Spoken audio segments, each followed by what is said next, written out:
North to south. North to south. Mr. Douglas. North to south. Coast to coast. Around the world. This is the Wells Report. Greetings.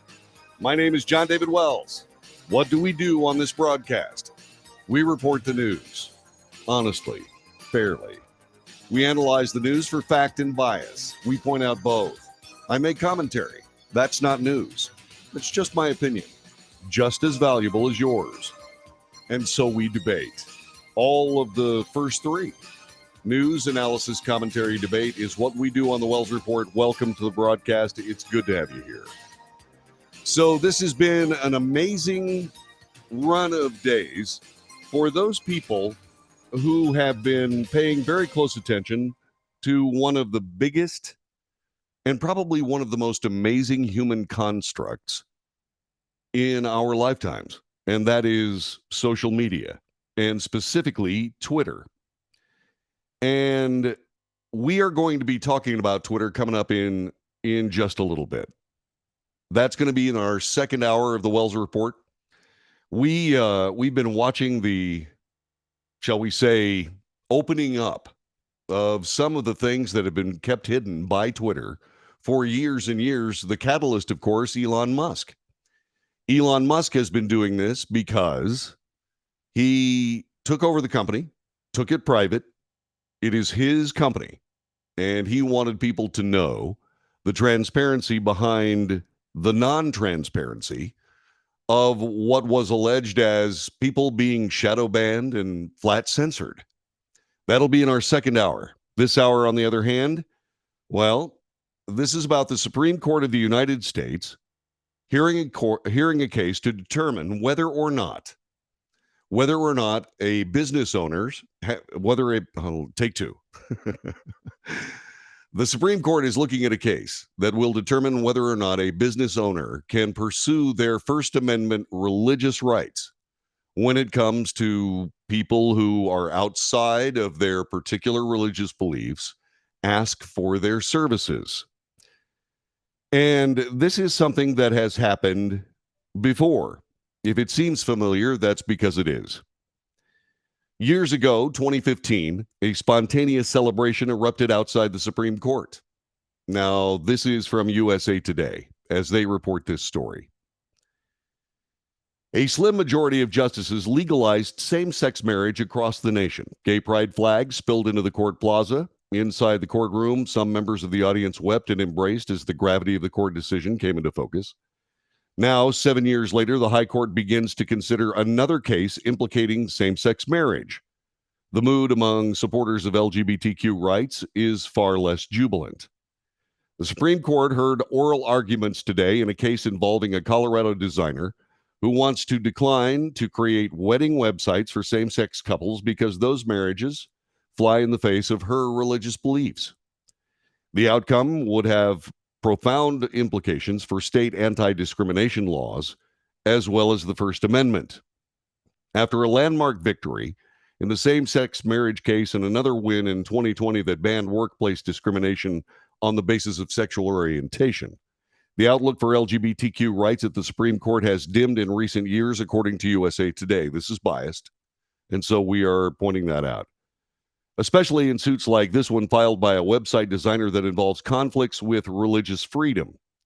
Last year, the High Court sided with a Catholic foster care agency in Philadelphia that declined to consider same-sex couples as clients. And in its decision in June to overturn Roe v. Wade, Associate Justice Clarence Thomas suggested it may also be a time to reconsider same-sex marriage, a notion that prompted a political backlash and bipartisan legislation that would require states to recognize those marriages. Things move very quickly with this court, said Mary Bonato. She is a senior director of civil rights and legal strategies with GLBTQ legal advocates and defenders, who stress that many of the recent losses for LGBTQ Americans at the courts have been narrow. Still, she acknowledged it's hard not to be worried about where the court is going. For advocates such as Bonauto, in the case 303 Creative versus Alenis, represents a broader threat to anti-discrimination laws that regulate public businesses such as retail stores, hotels, restaurants, After all, if a business may decline to create a website for an LGBTQ couple based on an objection to same sex marriage, couldn't it also decline to make a birthday cake for a Catholic family or an interracial one? Colorado, like 24-hour states, like 24-hour states? No, that would be 24 other states, prohibits discrimination based on sexual orientation by businesses. There's a civil rights settlement as we see it, where the court has been very clear in a number of cases that your preferences, your belief, your faith does not or do not countermand the obligation of non discrimination. This really threatens to disrupt that. But those supporting 303 creative owner Lori Smith say an important First Amendment principle is at stake. Smith's sites are a form of speech, not a cookie cutter product designed for sale. The government, her supporters say, shouldn't be able to force her to create a site endorsing a marriage she opposes. If a city bans discrimination based on political affiliation, for example, could the court punish a musician for refusing to play a Republican campaign rally if that same musician regularly performs for Democrats? Dale Carpenter, a law professor at SMU Dedman School of Law, said a loss for Smith could lead to a dilution of the freedom of speech, which he has noted has been a crucial tool for minority cases, including LGBTQ advocates. Carpenter supports same-sex marriage, but submitted a brief with other law professors supporting Smith's position. It's important to have equality and anti-discrimination, said Carpenter, but it's important to balance that against rights of free speech and expression for those with whom we disagree. Carpenter dismisses the idea the court is retrenching from its 2015 precedent in Obergefell versus Hodges that legalized same-sex marriage. On the contrary, he said. Opponents of the same-sex marriage law or decision have been forced by that decision and public opinion to concede defeat. The debate has now shifted to the implications of that reality.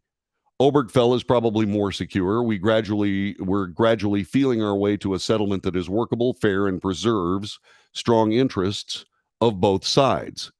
We will very likely have a decision on this next year.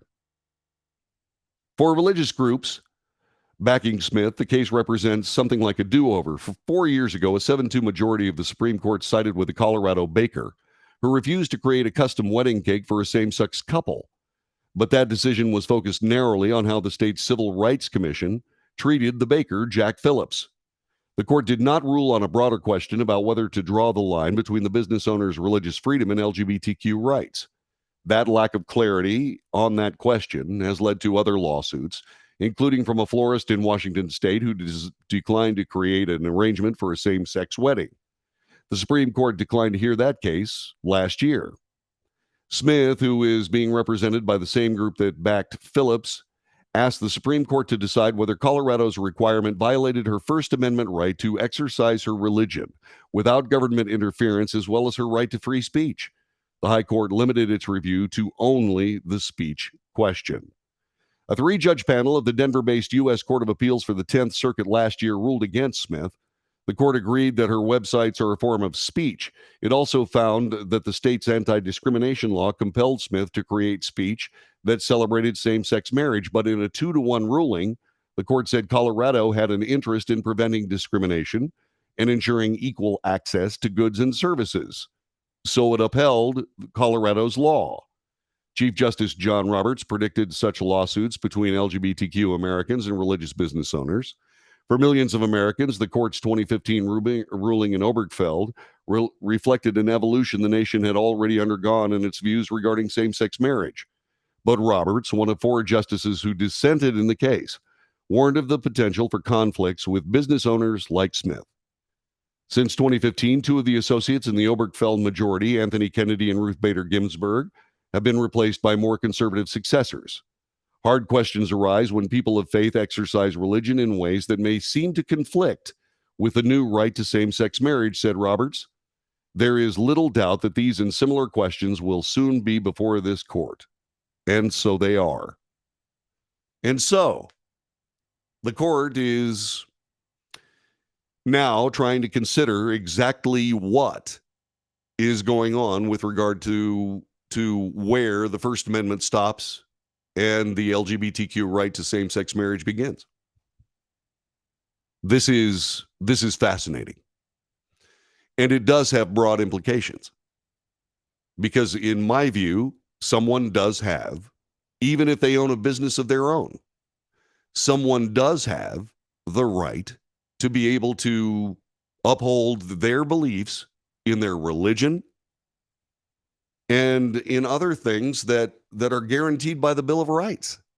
Don't you agree or don't you agree? Telephone number is 817-379-2172, 817-379-2172. What do you think? This was something that I've been talking about for a while. I was and remain extremely interested in various ways that our laws and our rights come in conflict with each other. This is something that is very, very difficult to deal with, which is why we have a Supreme Court.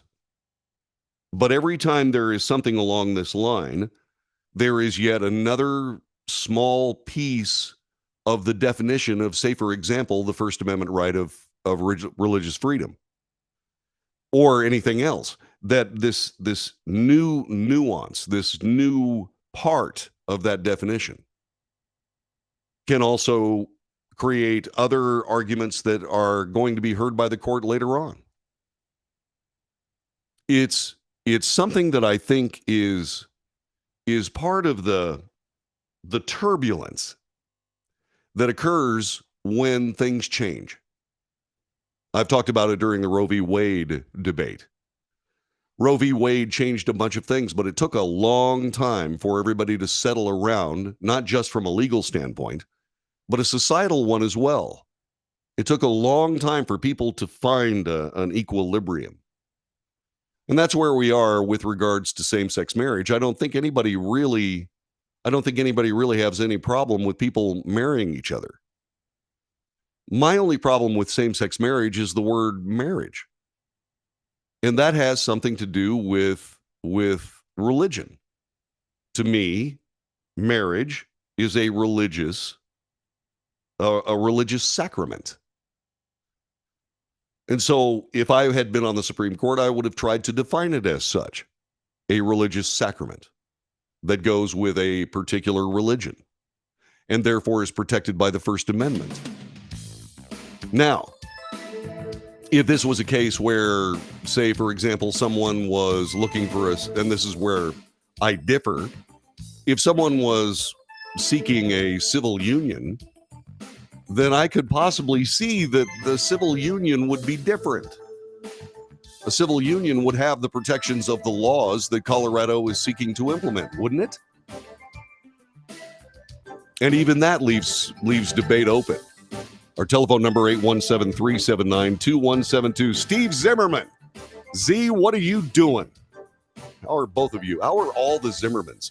How's your dad? How's Eric? How's everybody doing? It's one of the cool things about having people, jump in that it becomes more of a family, doesn't it?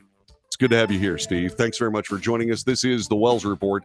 Stick around. More coming up in just a couple of minutes. The news and more next.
This is the Wells Report. My name is John David Wells. Welcome to the broadcast. Our telephone number is 817-379-2172. The chat room is humming, and you are welcome to join us. You can find us on Facebook, YouTube, Twitter, and Twitch. If you're watching on Patreon and or Rumble, and I think I'm trying to set up Substack. So if you're watching on Substack or any of those other two, Rumble and Patreon, this show was recorded earlier today. So if you want to get in touch and if you want to say something, if you want to have a comment or what have you, send me an email. thewellsreport@frontier.com. thewellsreport@frontier.com. In the subject line, make sure you put the platform in which you are watching so I know it's you. Thanks very much for joining us. So we're talking a little bit about the Supreme Court hearing a case about a web designer who, as CNN Politics calls it, doesn't want to work with same-sex couples. It's not quite that simple. Not quite that simple. What she is trying to do is protect her First Amendment religious rights. And according to CNN and Adriana DeVogue, she is a CNN Supreme Court reporter. She believes that several Supreme Court conservative members seem sympathetic to the arguments of a graphic designer who is seeking to start a website business to celebrate weddings, but does not want to work with same-sex couples. Now, once again, this is writing that's from CNN. It is biased, all right? The conservative justices viewed the case through the lens of speech and suggested that an artist or someone creating a customized product could not be forced by the government to express a message that violates their religious beliefs. Justice Neil Gorsuch noted that a business person's objection would not be based on the status of the same-sex couple, but instead the message the business person did not want to send. The question isn't the who, said Gorsuch, but the what. Justice Amy Coney Barrett told a lawyer for the designer that her strongest ground is the designer's work is custom. On one side of the dispute is the designer, Lori Smith, whose business is called 303 Creative. She says she has not yet moved forward with an expansion into wedding websites because she's worried about violating a Colorado public accommodations law. She says the new law compels her to express messages that are inconsistent with her beliefs. The state and supporters of LGBTQ rights respond that Smith is simply seeking a license to discriminate in the marketplace. They said the law covers a business person's conduct, not their speech. The case comes as supporters of LGBTQ rights fear the 6-3 conservative majority, fresh off of its decision to reverse a 50-year-old abortion precedent, Roe v. Wade, may be setting its sights on ultimately reversing the landmark 2015 opinion called Obergefell v. Hodges that cleared the way for same-sex marriage nationwide. Justice Clarence Thomas, for example, when Roe v. Wade was overturned, explicitly called on the court to revisit Obergefell, not because Clarence Thomas is against same-sex marriage, but that the court conveyed a right that requires a constitutional amendment, which is not in the court's purvey. You cannot create a right out of thin air in a courtroom. You just can't do that. And this is one thing that the mainstream media is refusing to point out. This is not about whether somebody gets to marry somebody else based on love and what have you. What this is about is that the Constitution of the United States creates a tripartite government. In other words, legislative, executive, judicial. And there are checks and balances on each of those branches' powers. And the court, the judicial branch, cannot create something that is reserved for the legislative branch. That would be a constitutional amendment. And that's what that was all about. It's been turned into, some sort of morality-based crusade by conservative members of the Supreme Court to change the sociology of the United States, which is not the case. What the Supreme Court is trying to do and what those justices were trying to do with the Dobbs decision was simply return to the constitutional mandate of the judicial branch of our Constitution. This is the Wells Report. We'll be back with more coming up in just a moment.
This is the Wells Report. My name is John David Wells. Thanks for being with us today as we discuss the Supreme Court taking a look at whether or not someone who does web design should be forced against her religious beliefs to create a website for same-sex marriages. That's what's going on. In our coverage so far, we framed just exactly what was going on, and also allowed us how that the conservatives, according to one reporter from CNN, she believes that the conservative members of the court, in a 6-3 majority, seem to find some sympathy for the web designer. On the other hand, there are liberal members of the court, and Smith's lawyer, Christian Wagner, came under intense attack from those justices on the bench. They launched into a slew of hypotheticals meant to explore the potential sweeping consequences if the case would find in Smith's favor. They suggested other businesses could discriminate based on race or physical disability. Justice Ketanji Brown Jackson asked about a photographer's booth at a mall that sought to capture the feelings of a bygone era, but only wanted white children to be photographed on Santa's lap. She pressed if the photographer could draw up a sign that said only white kids could participate. Justice Sonia Sotomayor repeatedly asked, what is the limiting line? And asked about those who were discriminated against based on interracial marriage or physical disability. Justice Elena Kagan noted that 2 of her clerks are currently engaged. She said wedding websites are made up of graphics and links to hotels that are not works of art. The House this week is expected to pass a bill that requires states to recognize another state's legal marriage if Obergefell were ever overturned. The bill would then go to the White House for President Joe Biden's signature. I'm concerned, said Mary Bonato, the senior attorney of the Gay and Lesbian Alliance Against Defamation, told CNN in an interview, I'm concerned only because the court seems to be reaching for cases and literally changing settled law time and time again. 4 years ago, the court considered a similar case involving the Colorado baker that we spoke of. In a 7-2 ruling favoring the baker, it was tied to specific circumstances in that case, did not apply broadly to similar disputes nationwide. Now justices are taking a same look or a fresh look at the same state anti-discrimination law. Under that law, a business may not refuse to serve an individual because of their sexual orientation. Smith said that she's willing to work with all people regardless of their sexual orientation, but she refuses to create websites that celebrate same-sex marriage. If the state of Colorado is forcing me to create custom, unique artwork communicating and celebrating a different view of marriage, a view of marriage that goes against my deeply held beliefs, that's what she says the state is doing. When the Supreme Court agreed to hear the case, the justices sidestepped whether the law violated Smith's free exercise of religion. Instead, the court said it would look at the dispute through the lens of free speech and decide whether applying the public accommodations law to compel an artist to speak or stay silent violates the free speech clause of the First Amendment. What this does is this obviously opens up an opportunity where the other side of the question is going to be debated at some point or another. The religious aspect of the First Amendment. There are a lot of great questions going on. Whatever happened to this business reserves the right to refuse service to anyone? Good question. Absolutely a great question. And that is essentially what is being disputed here. Okay. Then Jesse asked this question. If the situation was reversed, would a quick Christian make such a huge deal about it or just take their business elsewhere? Well, it depends on the circumstances. Why are we going through this? Why is this happening? It really doesn't have anything to do with, in my view. Now, this is something, like I said, I've been thinking about this for a long time. And this crosses into the murky realm of what's called political science. So, the people that are working to change our nation have serious obstacles in that change. And one of them is the Bill of Rights. And you will note that what we're dealing with here, essentially, regardless of what you believe one way or another, is calling to question the First Amendment of our Constitution, in this case, freedom of speech. Now, we know that the left attacks the Second Amendment. The Fourth Amendment is all but gone. The Fifth Amendment, the Sixth Amendment, et cetera, depending on your point of view, is warped to a political imperative as opposed to a legal one. And once again, we still find the left assaulting, for all intents and purposes, freedom of speech. That's the first freedom.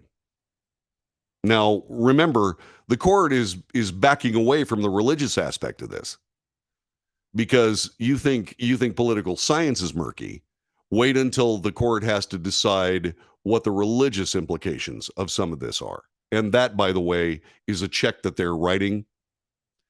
There will be a case that will be a landmark case before the Supreme Court that deals with religious freedom in these United States, which takes us back to why people who have strong-held beliefs, usually of a Christian nature, are constantly being bombarded with all kinds of laws and websites, laws and court expenses.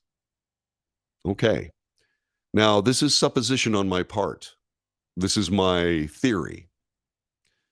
As I said, the Constitution of the United States provides serious impediments to people trying to create a more powerful government.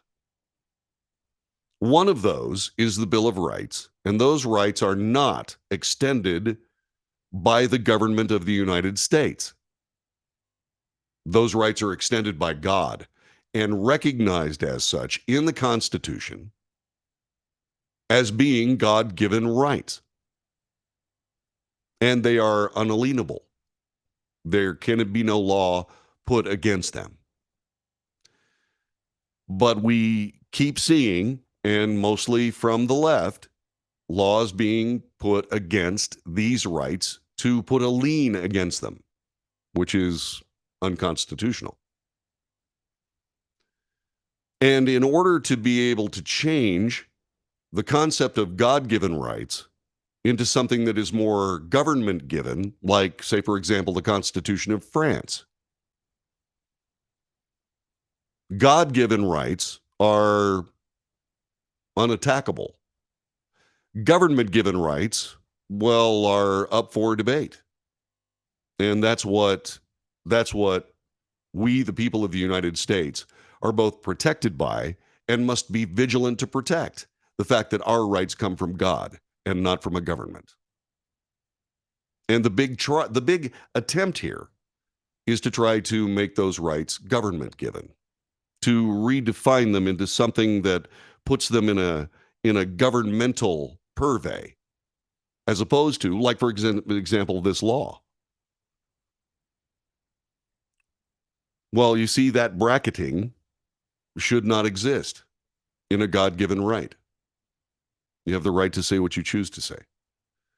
You have a right to your beliefs. You have a right to keep them absent interference from the state. And that's what's up for grabs here.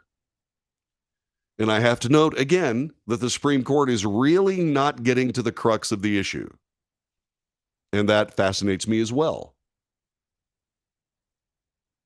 So in order to change the country, you have to get rid of the Bill of Rights. In order to get rid of the Bill of Rights, you've got to get rid of the concept that these are God-given rights. In order to get rid of the concept of God-given rights, you have to attack religion. And once again, you have to cast religion into a picture of primitive beliefs and tribalism and craziness and racism, et cetera, in order to get rid of the basis of God-given rights, which is the perception given to us by religion. That is why Christians just find another place to get something done. And leftists go to court because they're fighting a different fight. They're fighting a completely different fight. That's the way I see it. That's what I see. What are your thoughts? 817-379-2172. 817-379-2172. So LGBTQ yeah, it just needs to create businesses that support their beliefs. Well, typically that's what they do. That's what the Irish did. It's what the Italians did. It's what the Germans did. It's what the Polish did. It's what everybody that came to this country did. They just created their own commerce. As a matter of fact, the Black Chamber of Commerce celebrated to this day, along with other chambers of commerce. But this is all something that comes from what was, I believe, a huge mistake from a human standpoint that created social structure based on discrimination of one form or another. That's why I say that racism is a crime against humanity. And it's not just a crime against those who are oppressed. It's a crime against all people. It's a crime against all people. Because of this willingness to discriminate based on somebody else's characteristics or somebody else's physical packaging or whatever else. What you do is you furnish a lever or a cudgel or a tool to punish those people, whether they took part in the original racism or not. These people are just trying to get along with their lives. And what's happening is that someone is trying to cast just getting along with your life as an egregious sin against somebody because you discriminate or you are a racist or you are homophobic or you are this or that or something else. And there is a huge infrastructure in place to be able to back down people based on these particular concepts that are created by questions just like this. And it's very, very difficult to deal with because people say, so what's the big deal? This particular circumstance isn't necessarily a big deal. But a really good example came up last year. You know, the academy, the universities are slowly turning themselves into institutions of indoctrination as opposed to institutions of educational enlightenment. And what they keep doing and what they keep working on and so on is to slowly change everything regarding nominal fact, actual understandings of law, alter history, quell student debate, limit the amount of research material available in order to pursue a political ideology, and to change things from a standpoint of, well, yeah, now we have a group of people that are getting out of college every year that are basically unhirable by people who believe in the American system. And yet, they continue to work on their particular political mission after their college days. And they continue to do this work. That's why we have the LGBTQ Anti-Defamation League, for want of a more accurate description. And that's why all of this stuff is we're constantly bombarded with it. But it all started because of the notion that a group of people were superior to another group of people based on all manner of different things. Instead of living and let live, what we've done is and religion is, this takes us right back to religion. Religion will point at certain people and say that you are sinners based on your life. Is that discrimination or is that religious freedom? And there is the crux of the entire question. At least in my view, and the Supreme Court is stepping aside from that in order to turn this into a free speech case. So in other words, what I'm trying to tell you is yeah, this is really important. Yes, and on a very narrow, straightforward thing, yeah, it's about whether a business owner has the right to provide their services under their belief system. I suspect the Supreme Court will probably find that 303 Creative has standing in this case and will probably fine for her. But believe me, the fight is not over, not anywhere close. And remember, as this unfolds after the decision next year, watch who talks about it and watch what they say about it, because that will be eye-opening. Yep. This is the Wells Report. My name is John David Wells. We'll be back with more coming up in just a couple of minutes. Monday, the 5th of December. It's the Wells Report.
You are listening to the Wells Report. My name is John David Wells. Our telephone number is 817-379-2172. I was just looking at some of the coverage of this.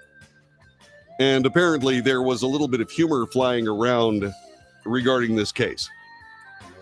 Justice Samuel Alito joked about Black Santa, children in Klan robes, and dating websites while the Supreme Court was hearing this case. Web designer Lori Smith of Colorado opposes same-sex marriage on religious grounds. She's seeking an exemption from a state law, and we've discussed that. During the arguments today, which included a series of tough hypothetical questions directed at both sides, Alito asked whether a Black Santa at the mall is obligated to take a picture with a child dressed up in a Ku Klux Klan outfit even if he doesn't want to. Eric Olson, the Colorado Solicitor General, arguing for the law, said that the Black Santa would not have to follow through with the request since KKK outfits are not protected characteristics under the accommodation laws, which, by the way, points out a huge flaw in the law, doesn't it? The law first defines what is something that can be discriminated against and then enforces that particular definition. Justice Elena Kagan is asked whether the same applies to regardless of whether the child is black or white or any other characteristic. Alito quipped, "You do see a lot of black children in Ku Klux Klan outfits, right? All the time." And people laughed. In another notable moment, Alito brought up a scenario where an unmarried Jewish person asks a Jewish photographer to take a picture for his account on JDate, describing the website as a dating service for Jewish people. Kagan, who, by the way, is Jewish, jumped in to confirm that Alito was correct, which drew laughter. Alito then joked that Kagan may also be familiar with the next website he mentioned, and that would have been, hold on a minute here, let's get back to what I was doing here, and I hit the wrong button on my flipping thing. Hang on a minute here. Nope. Oh. Shoot. Let me see if it's on NBC. Man, this drives me crazy. Here we go. Next, a Jewish person asks a Jewish photographer to take a photograph for his AshleyMadison.com website. That's an online dating service geared toward people seeking extramarital relationships, which also drew some laughter from the audience because he said he was wondering whether Justice Kagan was familiar with that. By the way, Alito then said, "I'm not suggesting that she knows a lot of things. I'm not suggesting that." Okay, does he have to do it? Conservative justice on the high court appeared sympathetic toward the web designer, et cetera, et cetera. The only thing that I could say on this is, once again, this opens a can of worms. And unless you're willing to eat worms, don't open up a can of worms. And here we are. By the way, the Supreme Court declined today to take up a case brought against Dominion Voting Systems and Facebook after the 2020 election by a group of voters who claimed the companies illegally influenced or interfered with the 2020 election. Lower courts had previously rejected the case, ruling the 8 voters lacked the procedural threshold, known as standing, to bring the lawsuit against parties, including the Center for Tech and Civic Life, Meta CEO Mark Zuckerberg, and his wife Priscilla Chan. The court's refusal to take up this case is no surprise. The lower courts threw it out because the plaintiffs don't have standing. And even if they did, their claims are frivolous, said Steve Vladek, the CNN Supreme Court analyst and professor at the University of Texas School of Law.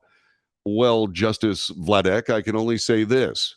One, it's no surprise the courts threw it out because the plaintiffs didn't have standing. And then he opines, this is the professor himself saying, and even if they did, their claims are frivolous. Well, that's not your call, sir. That's your opinion. See how that works? Do you see how opinion can be used in news to make it news? Steve Vladek is the Supreme Court analyst and professor of the University of Texas School of Law. And so in this particular case of, quote, journalism, which it isn't, the lower courts threw it out because the plaintiffs didn't have standing, and even if they did, their claims are frivolous. Well, no, you don't get to say that, sir. All you get to report as a journalist is to say that the partisans, that the plaintiffs didn't have standing. Stop. Then you say, and in my opinion, even if they did, their claims are frivolous. You hear me do that all the time. The reason is I want to differentiate between news and opinion. Pity this University of Texas law professor didn't feel the same way. And while we're on the subject of Dominion Voting Systems, Lachlan Murdoch, he's the CEO of Fox Corporation, is expected to be deposed today. It's probably already going on. He is part of a $1.6 billion defamation lawsuit against Fox News for amplifying bogus claims that rigged machines from voting Dominion systems were responsible for the Trump defeat in 2020. Murdoch will be the most senior corporate figure within the Fox media empire to face questions under oath in the case so far. His appearance before Dominion's lawyers is a sign of how unexpectedly far and fast the lawsuit has progressed in recent weeks and how contentious it has become. All right. So that's the very latest. That is the very latest when it comes to the Supreme Court of the United States. Like I said, this particular decision will be rendered next year. I wonder what it will be. Coming up in the next hour of the Wells Report, you do not want to miss it. We're going to talk a little bit about Twitter. The Twitter files. What have they meant to the nation so far? Elon Musk promises smoking guns in the next set of Twitter files. And we'll explore that as we continue here on the Wells Report. This is Monday, the 5th of December. Back in a moment. Okay. Thanks very much for being with us, okay? We'll be back after this.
North to south, coast to coast, around the world.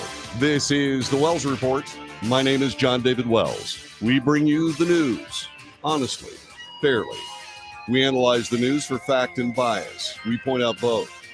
I make commentary. That's not the news, just my opinion. Just as valuable as yours. And so we debate. News, analysis, commentary, and debate every single day. And we hope that you join us and find value in this broadcast and support it. I'll tell you how coming up later on this hour. So, Elon Musk is an agent of change. He was talking about electric vehicles long before anybody else was, and indeed built an amazing corporation to make those vehicles. He branched out into space. And he's branched out into communications. He does a lot of different things. He's arguably the new millennium's first genuine Renaissance man in this new context of the Renaissance.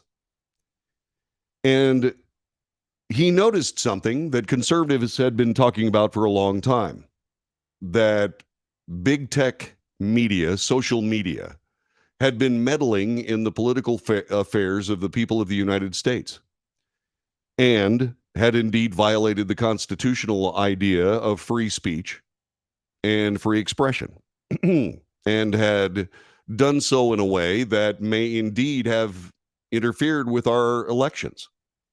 And so what he did is he decided to purchase Twitter, which was one of the organizations conservatives have been yelling about for years. Fox News reports that conservatives, after doing all of that shouting, now have perhaps smoking gun proof to back it up. And in this particular article by Fox News, that was a reprint of a Buck Sexton editorial, there may indeed be information that is worse than conservatives thought. Yeah. So let me give you a little bit of background first.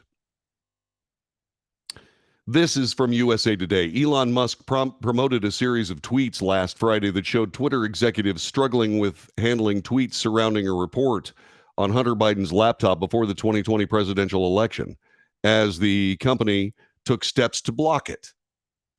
Elon Musk said this will be awesome, wrote before the release of what he called the Twitter files, a lengthy Twitter thread by journalist Matt Taibbi during a Taibbi that detailed internal documents that Musk had apparently given to him. Musk last month urged his followers to vote for Republicans, seeming to push the material to expose what he claims is the political left's grip over Twitter. Taibbi said that he had agreed to certain conditions to report on the story, but did not disclose what they were. USA Today was unable to verify the authenticity of the screenshots of emails and other documents that formed the bulk of Taibbi's reporting. The White House is not commenting. The emails focus on the debate within Twitter whether censoring tweets promoting a 2020 New York Post article on Hunter Biden's laptop was the right call. The Post story provided sensitive information news organizations, including USA Today, could not verify at the time. Biden, his allies, and former intelligence officials said the story was likely Russian disinformation. However, then Director of National Intelligence John Ratcliffe said the emails targeting the younger Biden were not connected, even as federal authorities continued to review whether the material was part of such a campaign. According to Taibbi, Twitter blocked tweets from former Trump administration officials publicizing the article, prompting them to contact and admonish the company for their actions. Meanwhile, members of the Biden campaign reported specific tweets to Twitter and requested they be blocked. And they were. USA Today has since verified the contents of the reported tweets by the Biden campaign through open access tools, found they were pornographic in nature or alluded to Hunter Biden's sexual activities. Here's what the documents show and what they don't, according to USA Today. Now, remember, USA Today is, to a degree, involved in damage control because, once again, they took a journalistic track that said, well, we can't verify this, so we're not going to report it. Well, since then, we have found that those fears were unfounded because indeed this material is genuine. Taibbi's report reveals requests from President Joe Biden's campaign in the days before the 2020 election to remove tweets the campaign flagged. An email from a Twitter employee dated October 24th, 2020 includes 6 links to tweets. More to review from the Biden team, the employee wrote. Another Twitter worker replied, handled these. Taibbi goes on to write, requests from both Donald Trump's White House and the Biden campaign were received and honored. He does not provide examples of tweets the Trump team flagged to Twitter, or we don't know what happened to those either. This is important. Taibbi argues the system was not balanced because he said the majority of Twitter employees were Democrats. To make the case, he pointed to Twitter's team's significantly greater campaign contributions to Democrats over Republicans. Notably, Taibbi's reporting does not show the Biden campaign flagging the 2020 New York Post report that first revealed the existence of Hunter Biden's laptop. Now, what we have to point out is that the FBI has now pointed out that they had weekly meetings with all the big tech social websites and told them that this was very likely Russian disinformation. Now, remember, this was happening, and this USA Today article doesn't point that out yet. Let's continue. Caution is warranted. Twitter debated what to do about the New York Post story. Twitter removed links to the tweets linking the story, marking them as unsafe, and blocked the ability to send the story in direct messages. The Twitter team said that Hunter Biden's laptop material fell under its, quote, hacked materials policy, unquote. It never was hacked material. We knew that. It was not hacked. What it was material that was in a laptop that was given to a repair person who, through his regular course of action, downloaded the contents of the hard drive and then immediately contacted the FBI. The FBI didn't do anything with it until all of a sudden it splashed onto the front pages of newspapers, and suddenly the FBI went, subpoenaed, and retrieved the laptop. By that time, the repairman had provided the hard drive to other people, including Rudy Giuliani, working with the Trump campaign. So just bringing you up to date. There were problems within Twitter management. They raised concerns. Quote, I'm struggling to understand the policy basis for marking this as unsafe. This, according to Trenton Kennedy, a Twitter communications official. Kennedy advised that the company say it is waiting to understand whether the New York Post story is the result of hacked material. And then Brandon Borman says, quote, can we truthfully claim this is part of the policy, unquote. He's the former vice president of global communications. He asked that in an email. Jim Baker, deputy counsel for Twitter, replied, caution is warranted because it is reasonable to assume that materials reported in the story were hacked. A Democrat congressman, Representative Ro Khanna of California, whose district includes Silicon Valley, reached out to a top Twitter executive with concerns the decision to block the story violated First Amendment principles. Ro Khanna may be a real Democrat. He certainly has shown it over the years. I disagree with his politics, but at least he understands the Constitution. Since a $44 billion takeover of Twitter at the end of October, Musk has been trying to find a way to bring more money in. This is kind of a cynical viewpoint from USA Today, in my opinion. In November, Twitter briefly offered verified checks through an $8 per month Twitter Blue subscription and has discussed other ways to attract advertisers, such as relaunching short-form video platform Vine. Musk has gutted the staff through mass layoffs. Financial pressure comes after Musk saddled Twitter with $13 billion in debt to refinance the deal, which meant the company must pay more than $1 billion annually in interest alone, according to the New York Times. Wedbush Securities analyst Daniel Ives called Taibbi's Twitter thread A Twitter circus show with Musk using his new ownership and his showmanship to create as much political noise as possible to drum up engagement on the platform, which has foundered in recent years. Quote, at the end of the day, there are 44 billion reasons that Musk needs to increase engagement on Twitter. This will go down as the most overpaid M&A transaction in the history of tech, and I think Musk realizes the challenges ahead. Jared Holt, senior research manager at the Institute for Strategic Dialogue, wrote it's common practice for political campaigns to complain to social media companies, and that Taibbi offered no evidence that Twitter gave the Biden campaign special treatment. We already know that major social media companies debate internally about their moderation policies and are inconsistent with applying those decisions. So, what exactly is new about Taibbi's revelations? I would argue almost nothing so far. Well, that's only because, counselor, you operate in a vacuum. It means an awful lot to an awful lot of people that suddenly their commentary on Twitter just vanishes, or that a news story that was proven correct in subsequent investigation was spiked because Twitter and Facebook and Google decided that it was possibly they found some pretense to keep the story out of the public eye. It looks like electioneering to me. That's what it looks like to me. That's just my opinion.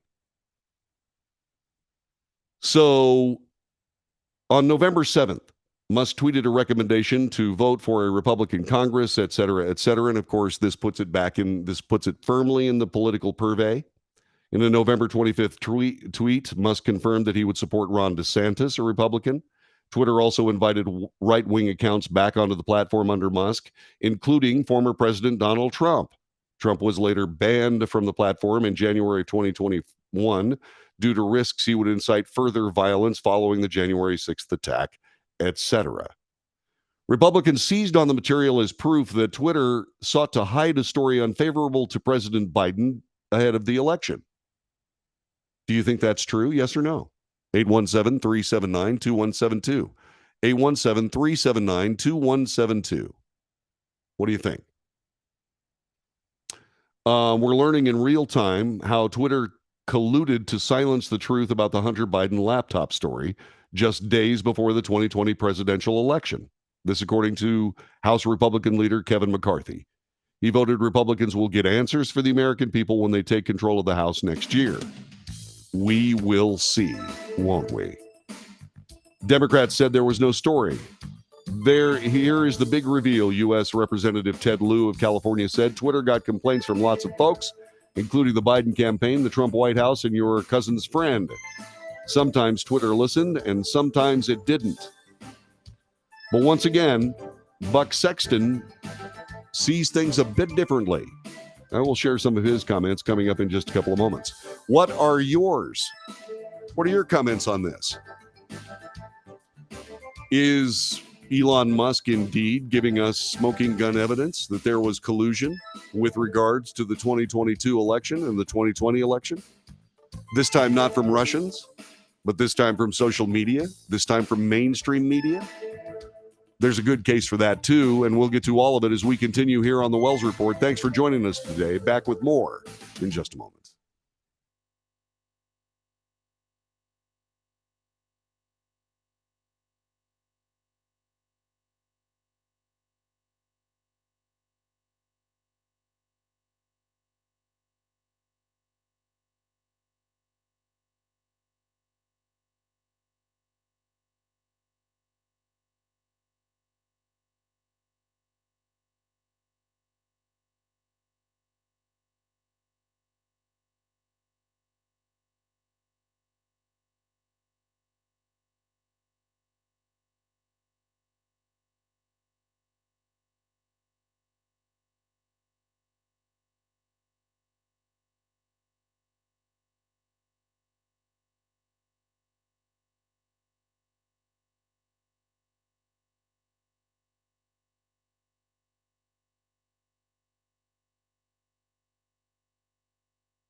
This is the Wells Report. My name is John David Wells. Our telephone number, 817-379-2172. We bring you the news. We analyze the news for fact and bias. We make commentary. We debate. It's what we do here on the Wells Report, and we hope that you enjoy it. If you do, please support this broadcast. Send it to your friends. If you find any value in it at all, subscribe. Subscribe to the broadcast. Give us a thumbs up or a like or any of those things. Those things matter, by the way. It means a lot to us. And if indeed you'd like to support the Wells Report with a financial contribution, then go to patreon.com/The Wells Report, patreon.com/The Wells Report, and do so. I spent an awful lot of time in my radio career supporting public broadcasting. I took part in a lot of those fundraising events. I never thought that I'd ever be doing it for myself, ever. This is the Wells Report. And so what we're doing is we're going through some of the reporting involved in this Elon Musk Twitter bias story that is pretty serious here. And in the intervening time between these decisions being made by Twitter and Facebook and Google and so on, we have learned an awful lot about this particular laptop. And it turns out to be authentic. And that brings the FBI into question, and more about that coming up in just a couple of moments. Buck Sexton says, we've learned so far from journalist Matt Taibbi with the Twitter files that a compilation of emails from inside Twitter show the company was at the highest level, according to Buck Sexton, deeply partisan and became a ruthless tool of left-wing censorship on a range of key issues and critical election moments. And once again, this is Buck Sexton's opinion. Obviously, it's biased, so just consider it for what it's worth. Most famously, there was Twitter's suppression of the New York Post Hunter Biden laptop story. The justification from social media shutting that story down was it never made sense, and now we can see that they knew it too. The act of pure election meddling had nothing to do with hacked materials. It had everything to do with Democrats gaining power. It was dishonest.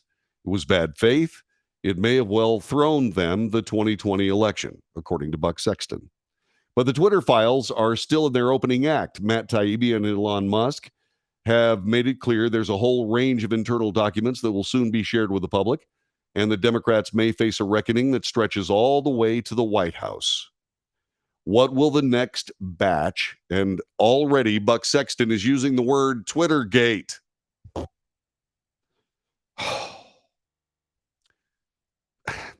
Just call it the Twitter files or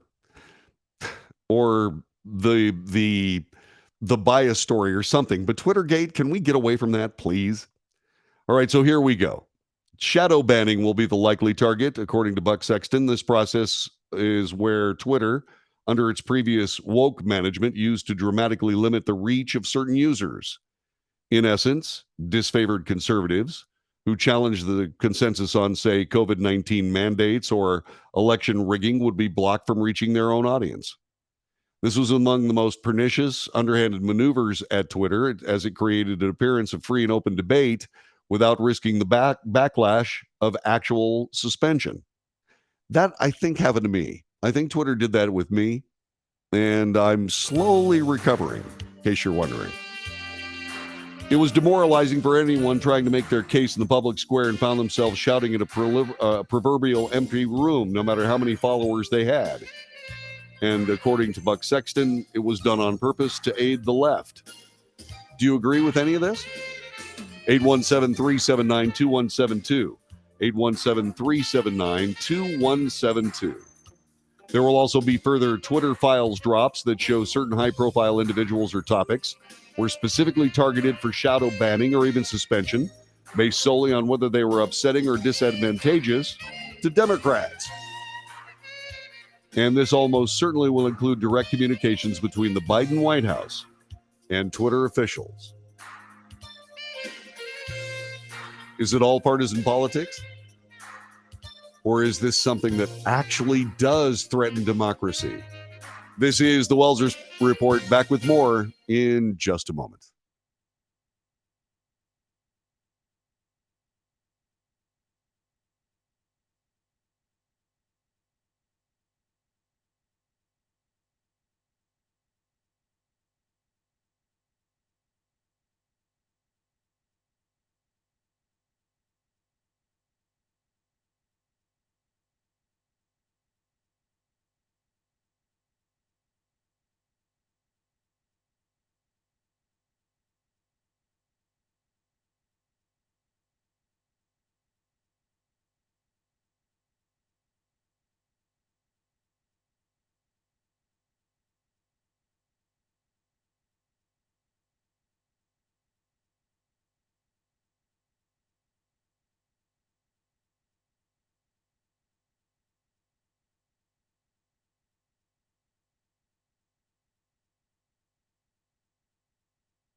This is the Wells Report. My name is John David Wells. Our telephone number is 817-379-2172. 817-379-2172. And so now we have Elon Musk opening up the corporate communications of Twitter. And there is more to come. And the very eclectic Elon Musk promises there will be many smoking guns. By the way, according to Buck Sexton, Mr. Musk has all the receipts.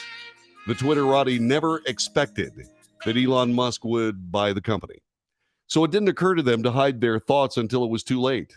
A vast trove of truth and probably bright red line violations of the constitutions are contained in the files that Elon Musk has at his disposal, according to Buck Sexton. We know there's more coming, and while the Democrat-aligned news media has thus far laughably ignored the story, the internet has been on fire with Twitter malfeasance for days. And speaking of the aforementioned, mainstream media. This from Fox News. Critics are now calling out the mainstream media for failing to cover the Elon Musk release of information regarding Twitter censorship, especially of the Hunter Biden laptop story just weeks before the 2020 presidential election. The major Sunday shows on ABC, CBS, NBC, CNN devoted a total of 7 seconds to the story, prompting Twitter CEO Elon Musk to sound off on the overwhelming silence. Quote, "I think those people should be looking in the mirror and wondering why they were being deceptive. Why did they deceive the American public? And instead of trying to redirect blame to Matt Taibbi, they should be accepting responsibility themselves for not being truthful to the American public." I agree. The mainstream media needs to be truly questioning their motives as we speak. Now, they may be so far gone that it doesn't matter. But when it gets so bad that even CNN begins to realize they have a problem, and they start ending their commitments to all kinds of people that worked to make CNN the leftist news network. And when they're trying at this particular moment to try to find some middle ground and failing at it, frankly, but they're still working on trying to get it done.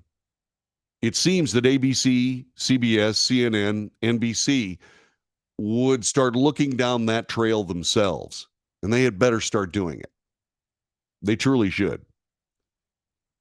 And I agree with Elon Musk. They should be looking in the mirror and questioning their motives.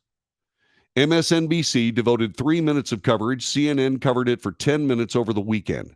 Fox News contributor Joe Concha said all the news outlets should want to fully cover the story transparently in order to preserve American democracy. Remember, that's what all these news outlets were doing. They were talking about how we must save democracy. They were talking about Donald Trump.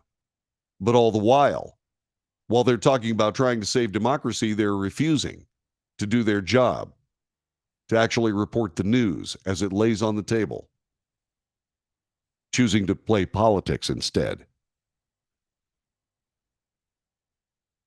Concha went on to highlight liberal media outlets' double standard for viewing the Twitter under its previous leadership as an example of truth and a deterrent of misinformation, but now failing to cover the censorship that occurred. In other words, they aided and abetted misinformation. This is by far one of the most egregious examples of an industry doing something that was completely and totally wrong and unethical that we have ever seen, said Concha. He's correct. It's as bad as anybody has ever seen it. It's as bad as it could possibly be. He argued Musk is viewed as a threat amid his fight for free speech. Musk claimed in a tweet on the platform that the platform, Twitter, interfered in elections under previous leadership. But he asserted that Twitter will be more effective, transparent, and even-handed going forward. Wow. Let's see. Eva Fox, Claudius Nero's Legion, Twitter has shown itself to be not safe for the past 10 years and has lost users' trust. The past team of trust and safety is a disgrace. It doesn't have any right to judge what is being done now. They had a chance, but they sold their souls to a corporation. Elon Musk replies, exactly. The obvious reality, as long-term users know, is that Twitter has failed in its trust and safety for a very long time and has interfered in elections. Twitter 2.0 will be more effective, transparent, and even-handed. Fox and Friends Steve Doocy, the morning show there, agreed that some Americans may have voted differently had the media fully reported the Hunter Biden laptop story, calling confirmation of the censorship a smoking gun. Did it change the outcome of the election? We don't know for sure, but we do know that there have been polls that have shown that had people known about the Hunter Biden laptop story and how Joe Biden may or may not have been involved ultimately, and the Biden family, it could have changed their vote. Yeah, that's vaporous. That is vaporous. We will see. We will see. Doocy suggested the mainstream media didn't actually care about Hunter Biden. Their goal was to do whatever it took to get Joe Biden into the White House. Do you agree? 817-379-2172. 817-379-2172. Co-host Ainsley Earhart added that the media was now failing to cover Elon Musk's Twitter files because they want to keep the story hidden. They can't. They simply can't. It's too big now. And Mark Greer covers it with one statement. The mainstream media is all in. They have no more cards to play. That's correct. And so what they have to do is they have to do that walk of shame away from the big political card table after losing everything. And the chips they played weren't monetary. The chips they played are credibility. And those are hard-earned and easily lost. A lot of times you can lose your credibility over nothing you said or did. It can just happen. Hard-earned, easily lost. Ainsley Earhart said they don't want anyone to know what happened to Twitter. They don't want to know that they were censoring articles that could have changed the election results. Co-host Pete Hegseth, who's kind of a firebrand and, okay, a bomb thrower, said, why would they tattle on their buddies? Conscious said the liberal media outlets are doing a disservice by ignoring the news that Hunter Biden was censored, the Hunter Biden story was censored, and the possible implications around President Biden's involvement. They are failing the American people. And they most assuredly are. They most assuredly are. There's another group of people that have similar problems. And that would be CNN. Now, this is by Dean Obadiah. And Mr. Obadiah is a leftist commentator. Okay, so believe me, this is very much a biased report. But take a look at how Mr. Obadiah is trying to sanitize, rewrite, and, oh, by the way, misdirect or misinform you, since that's the term of art these days. Elon Musk is apparently trying his hand at creating a major media story by the release of what he calls the Twitter files, which include internal Twitter documents from October of 2020 showing the social media company's executives debating whether to allow postings on the platform of a New York Post article about a laptop Hunter Biden reportedly owned. Mr. Obadiah, CBS News has announced, after 2 years of working on the story, that Hunter Biden's laptop was indeed Hunter Biden's laptop. You're starting your opinion piece here by being out of date. As CNN reported, Musk's release on Friday pointed to tweets by journalist Matt Taibbi, who was provided with emails that largely corroborated what was already known about the incident. But the Twitter story that demands coverage is not about something that happened more than 2 years ago, and this is where he tries to change the paradigm. Mr. Obadiah says, no, The Twitter story that actually demands coverage is not about something that happened more than 2 years ago.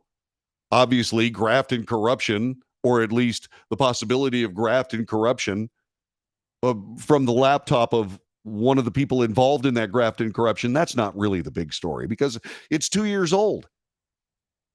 No. The big story is that since Musk took control in October, there's been an unprecedented spike in hate speech, as well as a resurgence of ISIS-linked accounts. The New York Times detailed in an article published Friday, citing findings from the Center for Countering Digital Hate, the Anti-Defamation League, and other groups studying online platforms. Yeah, this is not about Hunter Biden's laptop and the fact that the president of the United States, while vice president of the United States, may have been involved in an influence buying scandal. Oh, it has nothing to do with that. No. This is about hate speech. And this is a CNN columnist and commentator. It's amazing what they think will distract from what is the obvious story. They even say so. Dean Obadiah says so. He says, no, that's not the big story. The big story is hate speech on Twitter. Yeah. Really? You know, Twitter before had absolutely no problem whatsoever with a Taliban account, all the while keeping Donald Trump off the platform. Sorry, Dean, that is not going to fly. That is absolutely not going to fly. Yeah, Elon Musk's Twitter is helping to normalize a neo-Nazi. Uh-huh. Yeah, you're missing the boat, man. See, that's what I mean. You know, it's little things like that. Dean Obadiah is trying to carry the water for the left under a circumstance that's just plain indefensible. Twitter colluded with Democrats to warp political opinion and public opinion just before the 2020 election. And what have I told you about propaganda? What have I told you about propaganda? It's not what you add to a story. It's what you leave out. It's how you try to use a particular circumstance to misdirect. Looking at the chat room, Isaac Tate has made an appearance. He said, didn't you decide not to cover the January 6th hearing? How is your decision different from a private company like Twitter's decision to suppress the story? First of all, the FBI did not come to me and say that the January 6th committee hearings were very likely Russian disinformation. Further, the FBI didn't come to me every week with the same message. They didn't do any of that.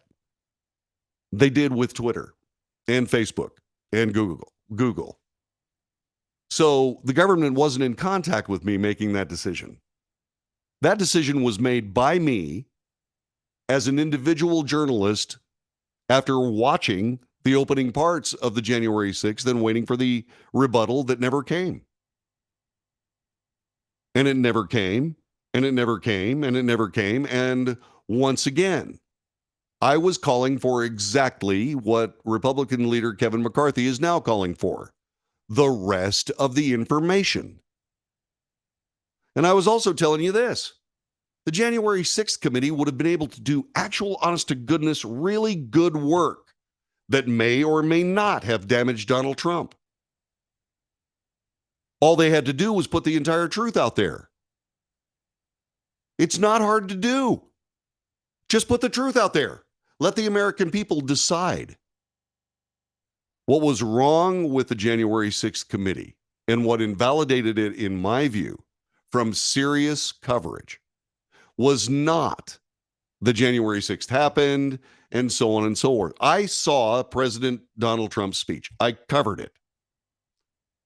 In no way, shape, or form did he send a mob over to the Congress to stop the proceedings. But that's what was being reported by the January 6th committee.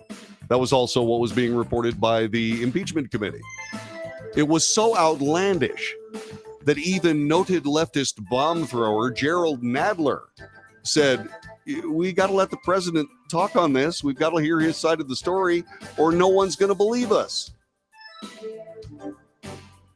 And so I was ahead of Gerald Nadler. It was unbelievable then. The January 6th committee is unbelievable now. And when the January 6th committee data comes out after January, I assure you that I will cover that story like a blanket, because there will be a story instead of a public relations propaganda piece.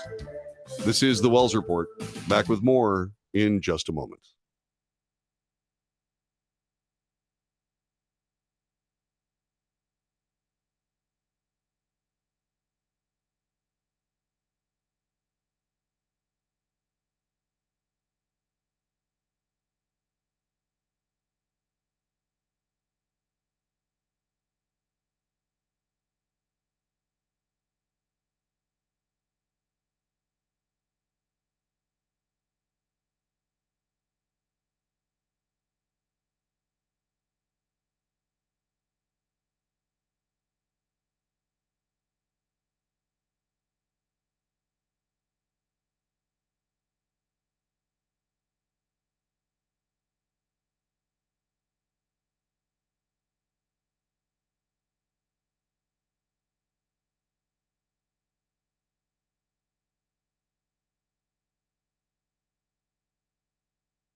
This is the Wells Report. My name is John David Wells. Telephone number is 817-379-2172. 817-379-2172. So now what we have here is we have more information coming from Twitter. And we are hoping that indeed we will see more of that story. Now, I want to point out that as a part of this broadcast, I have pointed out that there have been people on the left in both the January 6th committee story, somebody asking me about my coverage of that story, and the people from the Twitter story. There were people aboard Twitter that were having real ethical problems with the decisions being made. But what happened is that there were people that in this Twitter story, the realization is that it's who you contacted at Twitter regarding a particular flagged story or not, or a particular flagged tweet or not, whether there was action taken. There were overwhelming numbers of leftist operatives in Twitter that acted to the benefit of Joe Biden. There were moments when Twitter reacted to the Trump administration or the Trump campaign. But what I'm missing here and why I'm bringing this up is I'm trying to figure out what exact tweets did Donald Trump try to get squashed? What were those exact tweets that Donald Trump was trying to get squashed? Why did he want them squashed? That's part of the story that's so far missing. I'm hoping that Elon Musk is going to share that. Now, if this turns out to be nothing more than Twitter is biased left and it's a leftist hit piece, then I will make the same decisions I made with everybody else that tries to put a lynch mob together. But I'm thinking that Elon Musk is actually looking for transparency.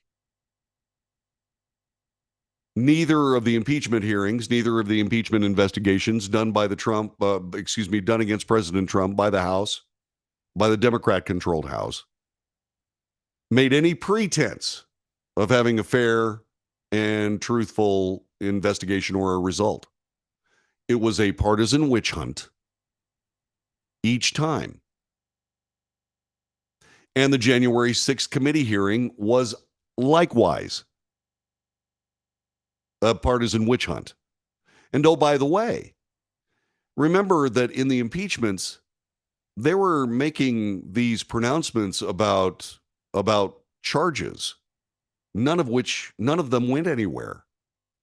Because in the hard, cold reality of honest to goodness law, you actually have to have due process. And there was no due process. I'm waiting for due process in all of this stuff having to do with Twitter.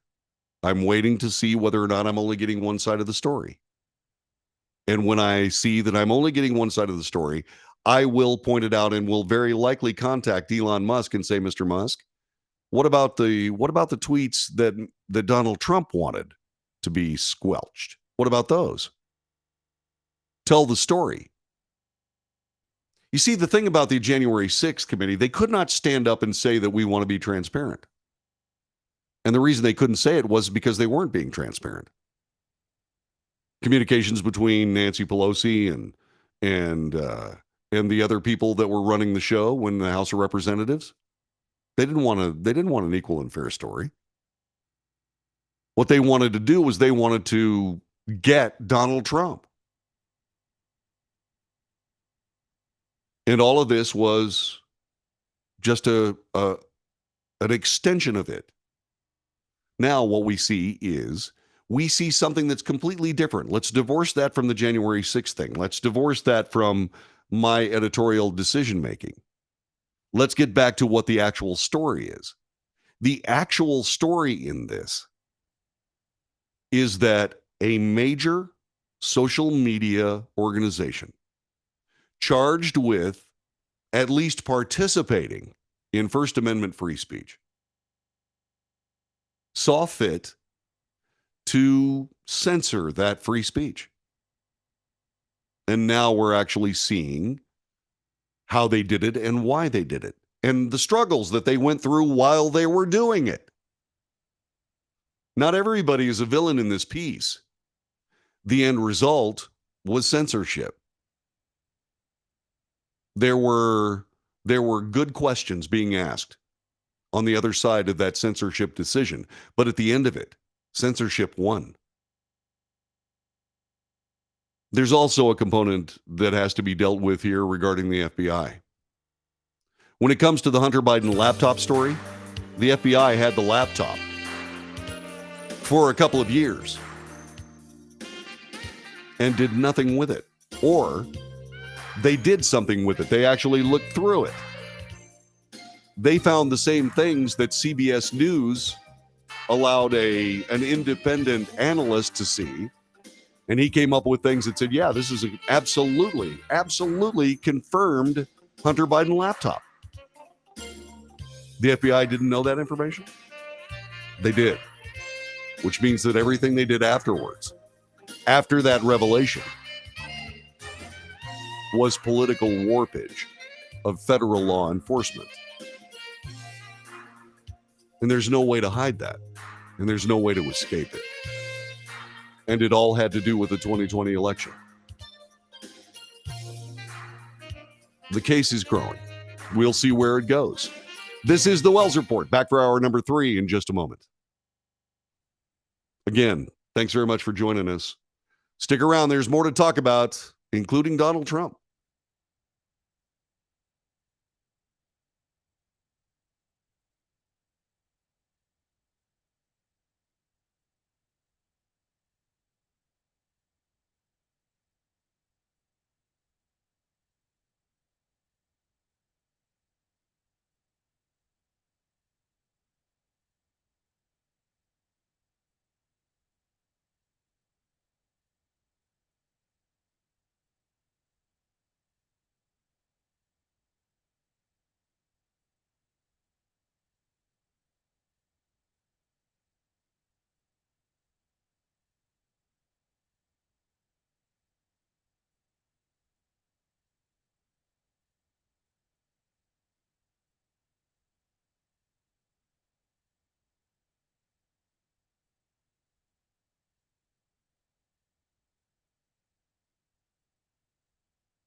North to south, coast to coast, around the world. This is the Wells Report. My name is John David Wells. We bring you the news. We report honestly and fairly. We analyze the news for fact and bias. We point out both. I make commentary. That's not the news. That's just my opinion, just as valuable as yours. So please share it. In short, we debate. News, analysis, commentary, and debate.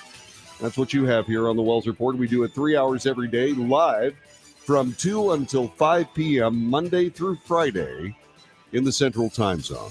If you're watching on Rumble, and if you're watching on Patreon, and soon Substack. I'm working on Substack. If you are watching, that is a recorded broadcast. This is a recorded broadcast. We did this earlier today, and I certainly wish that you could have something to do with it. So if you'd like to send me an email, here's the address, thewellsreport@frontier.com. The Wells Report at frontier.com. Please put in the subject line, please put the name of the platform you're watching on. All right. So we've been talking a little bit about about Elon Musk and Twitter. We spent some time earlier today talking a little bit about the Supreme Court of the United States, what they're hearing, what they're arguing, and what they're not going to hear. Go back earlier in the show and figure that stuff out. But Twitter is an amazing circumstance. Last hour was very, very good.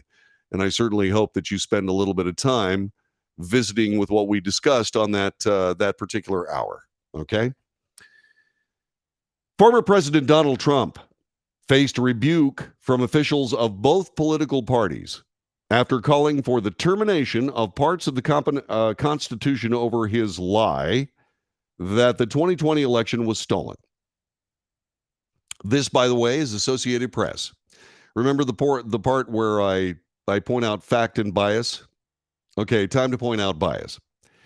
First of all,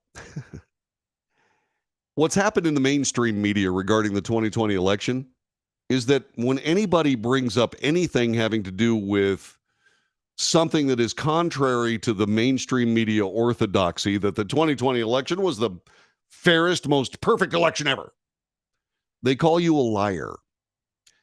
And they continue to do it.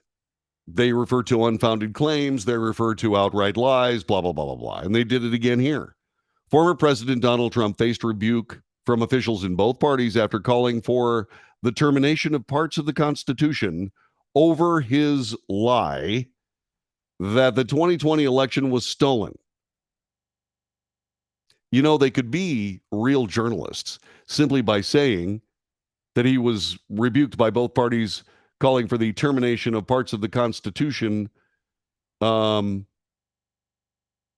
the parts of the Constitution and his assertion that the 2020 election was stolen. All you have to do is change over his lie to his assertion that. Voila. You have real journalism.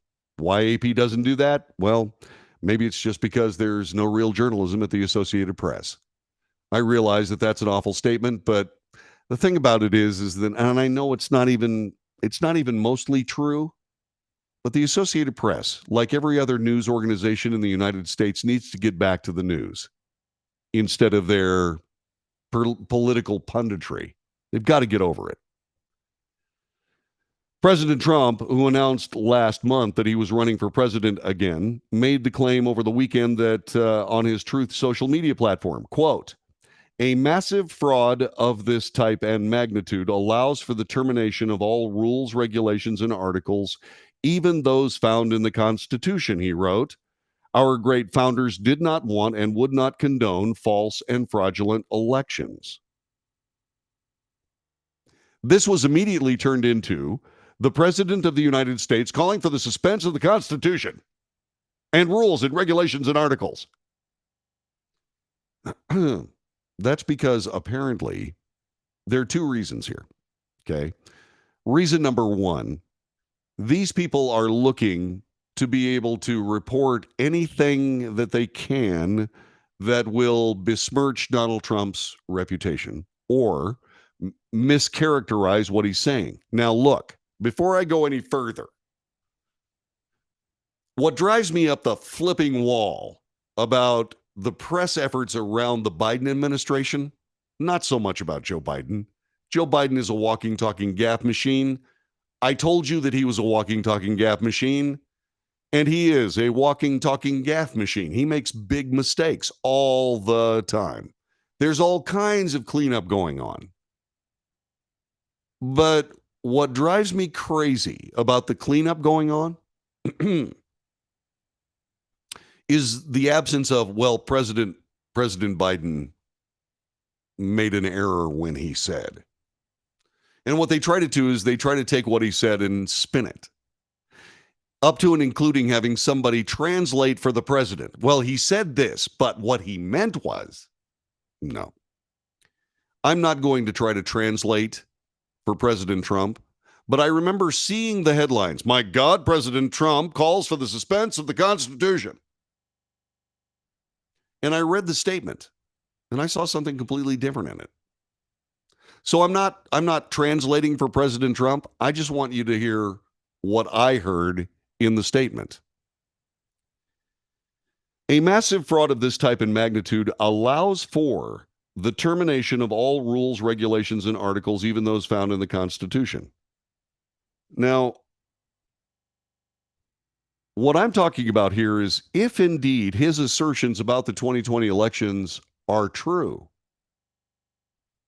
then a massive fraud of that type not only allows for, but requires the termination of all rules, regulations, and articles, even those found in the Constitution. In other words, if Donald Trump is right about the 2020 election, then rules, regulations, and articles found in the Constitution and elsewhere would have to have been terminated already. In other words, his assertion that the 2020 election was stolen means that there was a willful warpage of the laws, rules, regulations, even those in the Constitution, to make that theft possible. He's not calling for the suspense of the Constitution and rules and regulations and so on and so forth. That's not. And this, to me, this is slipshod journalism here. Once again, you believe what you want to believe. If you believe that the president called for the cessation of the Constitution, go with God. I'm okay with it. But I didn't, when I first read this, I'm good. What are they talking about? A massive fraud of this type and magnitude allows for the termination of all rules and regulations and articles, not by him, but by the people perpetrating the fraud. Doesn't that make sense to anybody but me? Let me go now to the chat room, because I'm really sure that that there will be a lot to be said here. Hopefully, I didn't lose too many people here. To me, what he was saying. Okay, here we go. To me, what he was saying, that those on the left have so perverted our system of rules and regulations, including the constitutions, that they should just do away with the Constitution, implying, of course, if you're not going to follow it, then why have it? That's pretty much what I'm saying. Let's see. Poker Monkey says that Trump is trolling the left and always makes their brains explode. He goes on to say the Democrats left have used the Constitution for toilet paper for many years, not just them. Let's talk a little bit about what's that guy's name? Oh, yeah, Mitch McConnell. Okay. Now all of a sudden they care about the Constitution? Exactly. That's also something to keep in mind. Trump is right. The 2020 election was stolen, especially in Pennsylvania, just like the election is in Arizona is being stolen from Kari Lake. Okay. That's what you believe, Poke. Okay. We're not saying that here. We're not saying that here. We're waiting. And I'll tell you why we're waiting. I'm waiting for more information. What we have is we have the reported agenda. We have the reported story. And just like the Hunter Biden laptop story, where over 50 former and current intelligence officers said that this has all the markings of Russian disinformation when the FBI knew better because they had the damn thing. All this stuff will come out. You just have to wait for it. What I'm doing, I'm reporting the facts. The president said, quote, a massive fraud of this type and magnitude allows for the termination of all rules, regulations, and articles, even those found in the Constitution. Our great founders did not want, would not condone false and fraudulent elections, unquote. This has been turned into by the mainstream media and, of course, Democrats and Republicans that he's called for the cessation of the Constitution. They're trying to portray him as an old man who's lost his mind.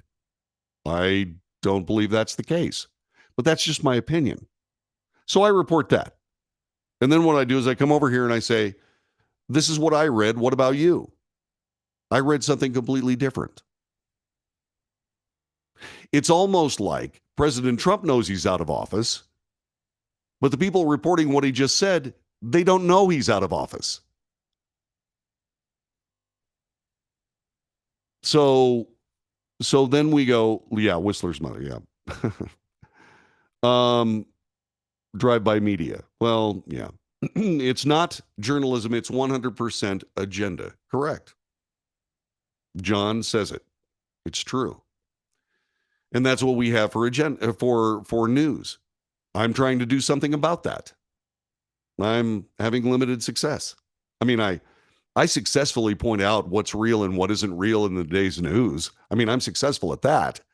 I'm just wondering how long I can do this. You know, I'm not making a living doing it. How long can I do this? And if I stop, who's going to do it? Let's see. Let's go back to misreporting Trump's statements. Inject bleach. Good people on both sides, etc. Correct. Absolutely correct. And when you play those cards, you know, they're played. You can't unring a bell. In some and Poker Monkey talks about some of the case law, or not case law, but some of the anecdotal information surrounding the 2020 election. I got that. But President Trump is certainly being castigated by both sides. Why? The Democrats don't want him running for the presidency. The Republicans don't want him running for the presidency because Donald Trump is a disruptor. He disrupts the political status quo. And that involves the Republicans too. So remember, you've got President Trump here.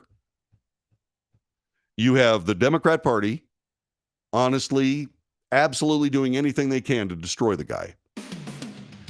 The Republican Party trying to destroy the guy without it making it look like they're trying to destroy the guy. So they're not honestly trying to destroy Donald Trump. They're dishonestly trying to destroy Donald Trump. And then there's the media. The media is doing everything they can, pulling what they can from the Republican Party. Mitch McConnell saying, my God, that was a terrible thing that Trump said. To the Democrats whose hair are on fire.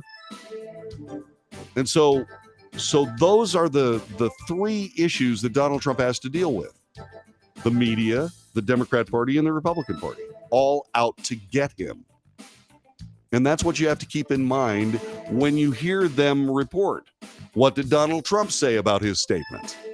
Well, The Hill covered it. And I will share that with you in a moment. This is the Wells Report. Back with more coming up in just a moment.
This is the Wells Report. My name is John David Wells. Our telephone number is 817-379-2172. 817-379-2172.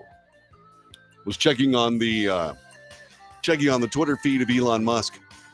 So many interesting posts on Twitter these days. Yes, Elon, there certainly are. We're keeping our eyes on it. Okay, so President Trump, according to The Hill, insists he does not want to terminate the Constitution.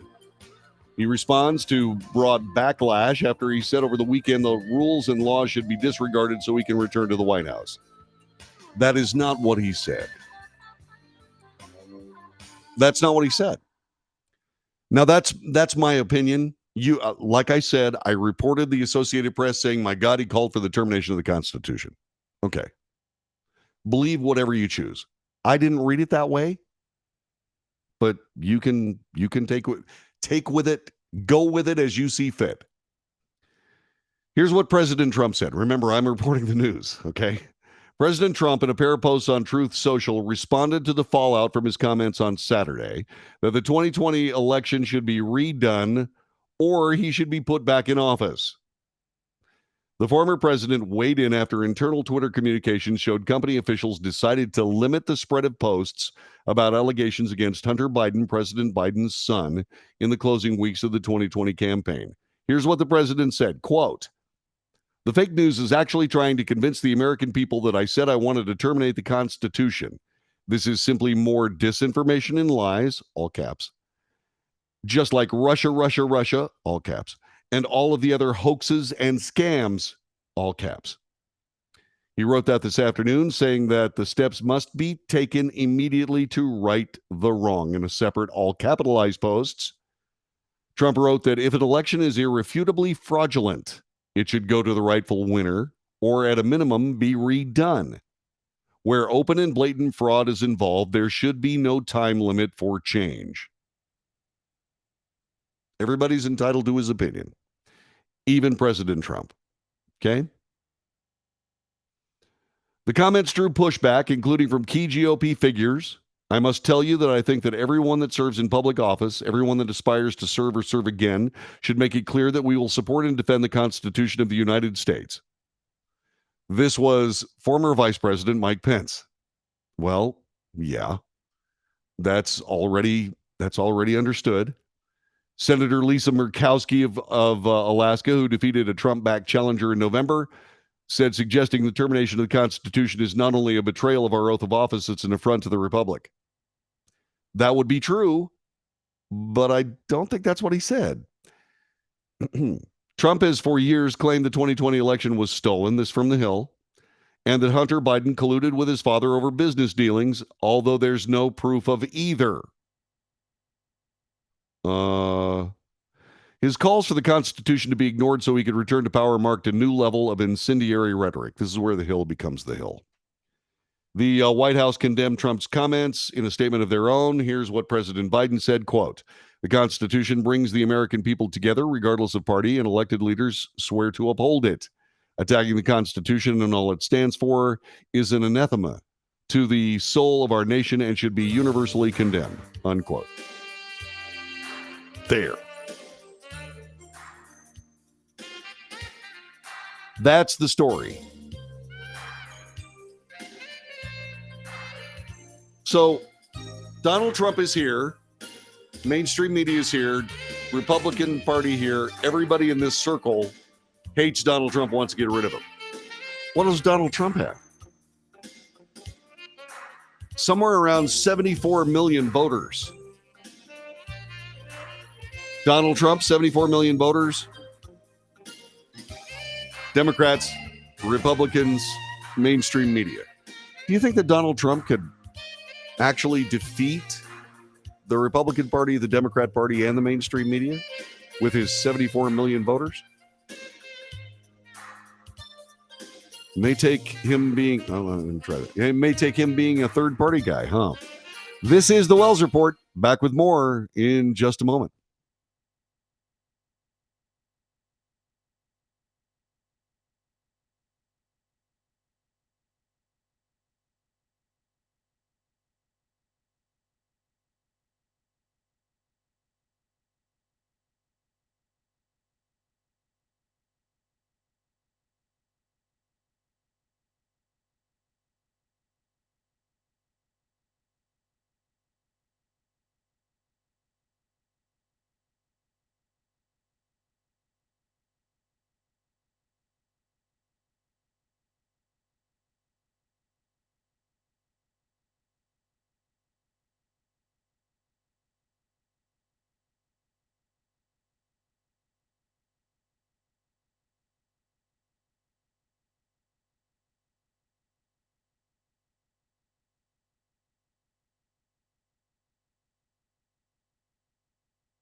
This is the Wells Report. My name is John David Wells. Telephone number is 817-379-2172, 817-379-2172. Arthur Davenport said, unfortunately, in his statement, Trump was using a future tense. So you either believe he doesn't understand the proper use of tense, or you accept his statement as originally stated. Okay, let's take a look at the original statement. Work with me on this one, Arthur. Work with me on this. A massive fraud of this type and magnitude allows for the termination of all rules, regulations, and articles, even those found in the Constitution. Okay. The subject of the statement, the subject of the sentence, God, I hate doing this. You know, this is not me trying to spin what the president says, but this statement, and you know what? I'm going to start with that first. Okay. I was going to go through the sentence because I have a pretty good command of English and grammar and all of that. But let me get back to something that is more cogent. Okay. I don't know whether I'm going to vote for Donald Trump in 2024. I don't even know that he's going to be, well, he said he's going to be a candidate, but I don't know that he's going to be a candidate on the ballot. Okay. I don't know whether I'm going to vote for him or not. I'm going to vote for the most American, most constitutional presidential candidate running for office in 2024, whoever that is. Okay? And I said this about Donald Trump. If Donald Trump is going to win in 2024, if he wants to regain the presidency, he was going to have to do some things that he hasn't been able to do. One, he's going to have to stop talking about himself. He's going to have to start talking about the people of the United States. In short, he's going to have to start acting like a president. He's going to have to start communicating like a president. Say what you want about Barack Obama. Say what you want about George W. Bush. Say what you want about even Joe Biden. But when they read a statement, it is very carefully considered. It is very carefully considered and very carefully worded. The President of the United States, after creating, or his staff after creating one of those statements, reads it, puts it in his vernacular, and then reads it word for word after checking with all the people who wrote the statement in the first place, all the questions he needs so that he knows what he's talking about. Okay? Donald Trump doesn't do that. Donald Trump needs to know, okay, Mr. Trump, President Trump, that's what presidents do. If you want to be the president, you need to start doing that. And he doesn't do it. He will say things that can be misconstrued. And that takes, and once again, we already know that the mainstream media will willfully misconstrue what President Donald Trump says. And that's exactly what they've done here. They've willfully misconstrued it. And that became the story. And politicians just gathered it right up and started running with it. Mike Pence, Mitch McConnell, my God, the president called for the cessation of the Constitution. He didn't say anything of the kind. So now let's get back to the language. Okay? Let's get back to the language. A massive fraud of this type is the subject of the sentence. Fraud. That fraud allows for the termination of all rules, regulations, and articles, even those found in the Constitution.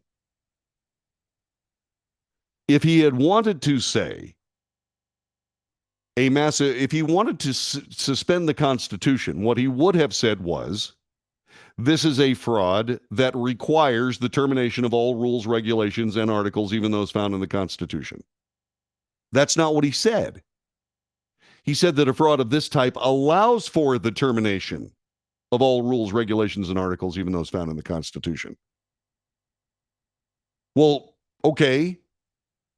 Who does it allow?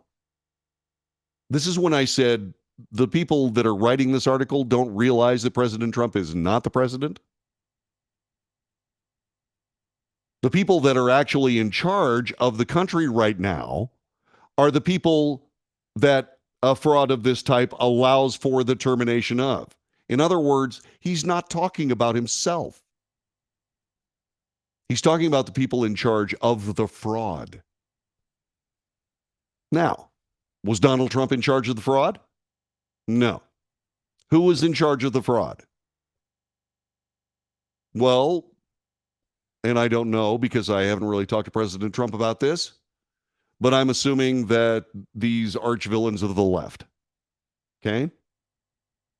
So if you look at the structure of the sentence, a massive fraud of this type, parentheses, purported by leftist villains, allows for the termination of all rules, regulations, and articles, even those found in the Constitution. Who does it allow? Once again, the leftist villains, not Donald Trump. That's English. That's straightforward, plain English. But what we also saw was the willful misreporting of that statement. Now, if you happen to know an English professor who wants to give me, can explain, or is at odds with my explanation about what that sentence actually says, have him call me, 817-379-2172, 817-379-2172. And Arthur says, by using the word allows, it suggests that he was talking about the future. Yeah, but he's not talking about himself. The implied agent that would call for the termination of all rules, regulations, and articles is missing in the statement. It is implied that the people who perpetrated the fraud of this type would be those agents of change in that particular direction. And that's not him. That's what's missing in the statement. And once again, propaganda is what you leave out, not what you put in. Donald Trump's not talking about himself. He's not talking about saying, I'm going to go do this. He doesn't have any problem talking about what he did and what he's going to do. If he was going to do that, he'd say, I'm going to suspend the Constitution and get back in office. No, he's not. No, you're missing the point, Arthur. One more time, Arthur. A massive fraud of this type is the subject. A massive fraud of this type and magnitude allows for the termination by who? The authors of the massive fraud of this type. In order for you to believe that Donald Trump was actually talking about himself, he would have to be the author of the massive fraud he's referring to. And that's not what he's saying. Ta-da! And then Arthur says, what is obvious? John David, he's trolling. Bingo! I don't know. No, really, Arthur, that's it. You got to go back through it. You remember Mr. Katie's English class? We took English with Mr. Katie. We took that together at least once. Come on, man. That's what that says. That's what I read.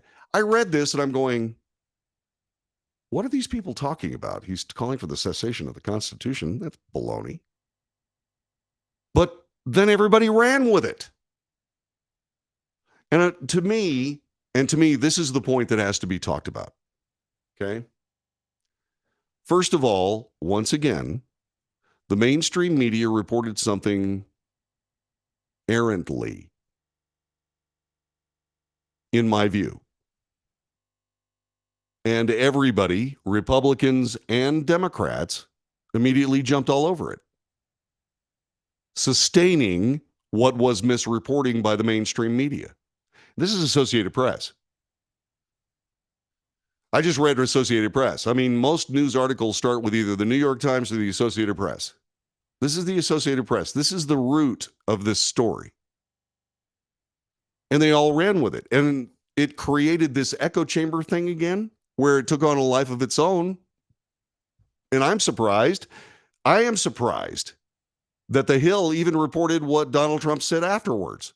I couldn't find that from anybody else, but The Hill reported it. They said, President Trump said he wasn't calling for the cessation of the Constitution. He wasn't. He just wasn't. And by the way, there's also something else about this. Okay. Go back to the statement. A massive fraud of this type and magnitude allows for the termination of all rules, regulations, and articles, even those found in the constitutions. Constitution. That's the first part of the statement. Then he said this: our great founders did not want and would not condone false and fraudulent elections. So how do those two statements go together? If he's calling for the end of the Constitution, if he's calling for the termination of the Constitution, then why does he evoke the founders who did not want nor would condone false and fraudulent elections? In order to report that President Trump was trying to suspend the Constitution or terminate the Constitution, they had to ignore the second part of his statement. Now, that's something they've done before. See what I mean? This is just dishonest. It's dishonest reporting. And what's bizarre about it? Am I the only one? Am I the only one that caught them red-handed doing it? Apparently so. Why am I the only one that caught them red-handed doing it? I'll tell you why. Because in the desperate urge of American universities and so on and so forth, the people that train these journalists, in their desperate urge to turn them all into very good little communist socialists, they forgot to explain how English works.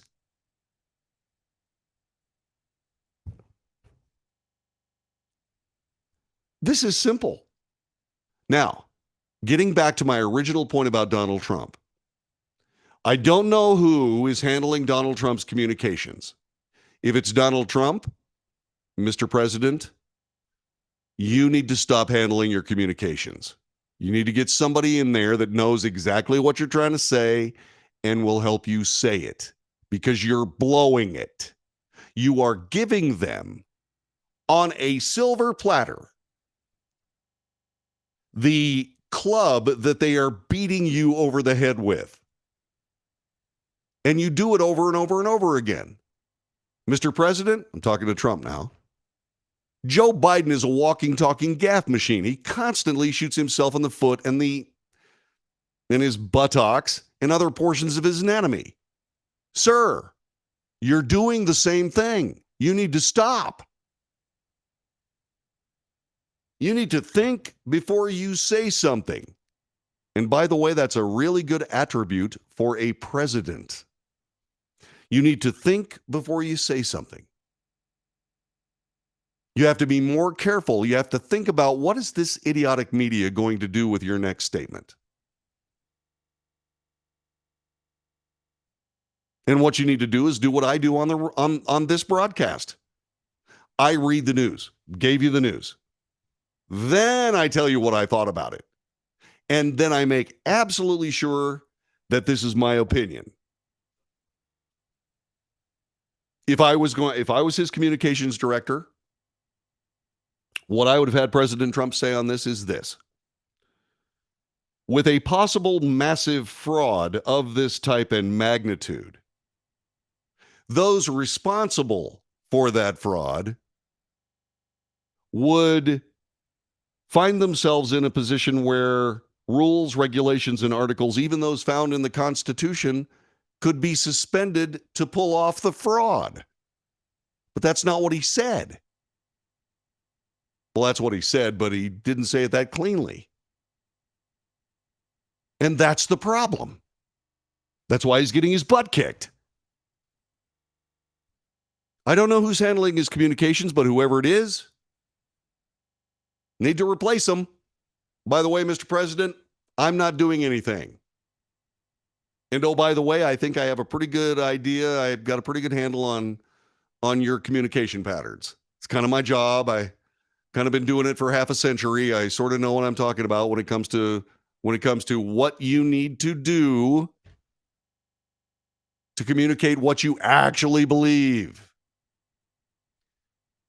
A massive fraud perpetrated by leftist villains That kind of massive fraud perpetrated by those kinds of people could lead to the cessation of the Constitution and suspense of rules, regulations, blah, blah, blah, blah, blah. Real simple. That's a good statement, Mr. President. Instead of giving them, once again, the golden baseball bat to beat your head in with, sir. Now, after you make that statement, after you make the statement that arch villains created a massive fraud and to do that, they would now be able to, right? Then you can riff off that, but you made your policy statement. It's about communicating. This is the Wells Report. We'll have more communication coming up in just a moment.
This is the Wells Report. My name is John David Wells. Arthur Davenport, who's a high school buddy of mine. I mean, I've known the guy for the 50 years I was just discussing. Anyway, boy, Arthur, you're old, by the way. Anyway, Arthur hit right on the very crux of every point I'm trying to make by reporting this story about Donald Trump's statement regarding the Constitution. He said this: interesting how the interpretation of his statement differs. That's exactly my point. That is exactly my point. And it's also part of my point that the President Trump, needs to be more precise in his language. He needs to be more precise in his language, and he's not. When it comes to communicating with the people of the United States, President Donald Trump is sloppy. And he causes a lot of his own problems, just like this. Look, if the president wanted to suspend the Constitution and take power again, he'd say so. That's what Donald Trump would say. But he keeps trapping himself in these dumb statements that he doesn't need to make.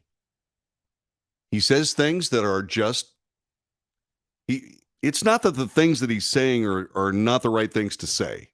It's the way he actually puts them out there that gives them the opportunity to interpret his comments.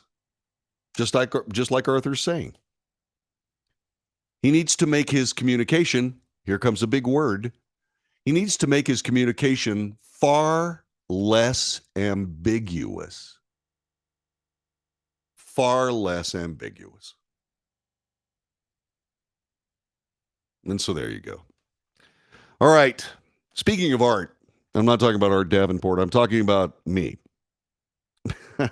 Because when I was going to high school with Arthur Davenport, I essentially was a performing arts high school student. I mean, acting, singing, dancing, music, all of these things. Okay.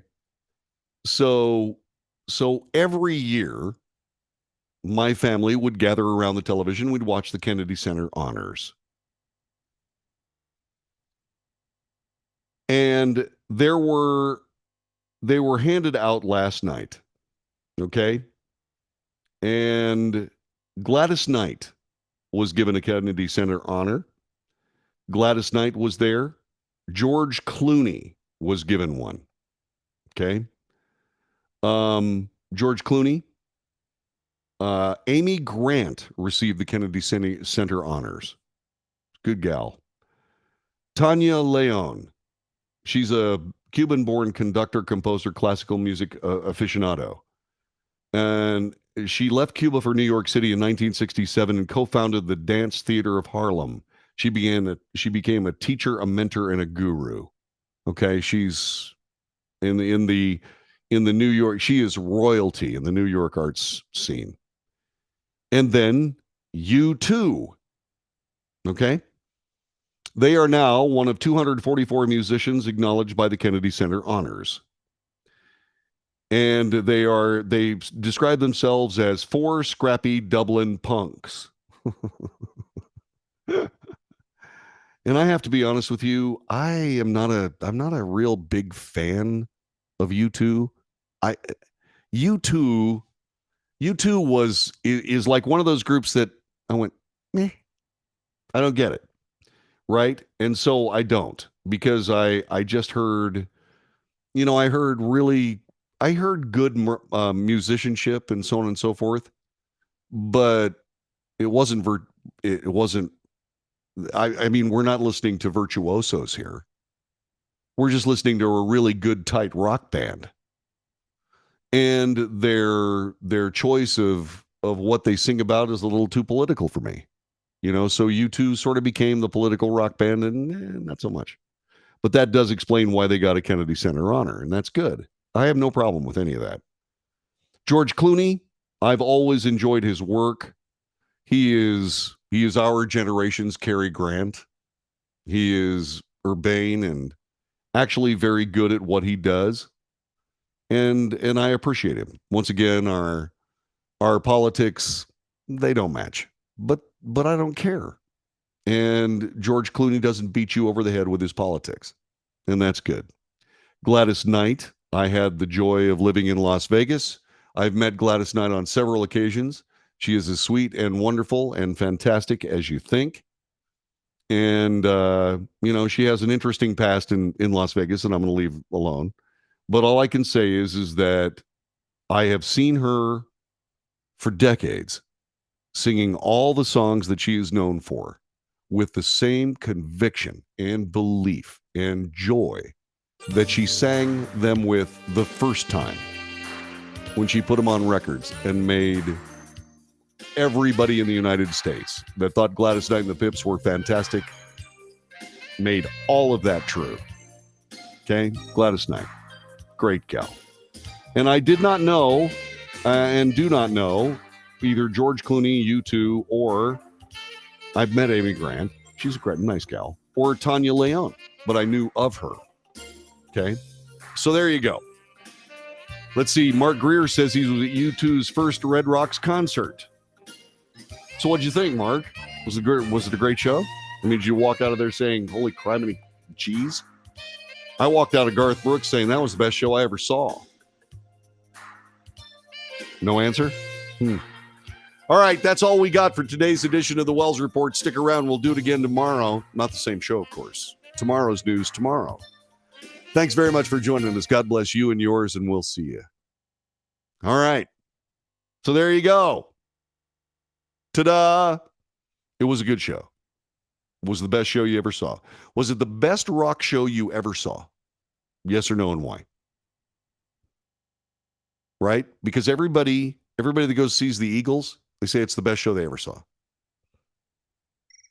I never saw the Eagles in person, but I saw them on TV. It was the best show I ever saw, except, well, hang on a second here. Let me see if I can answer this.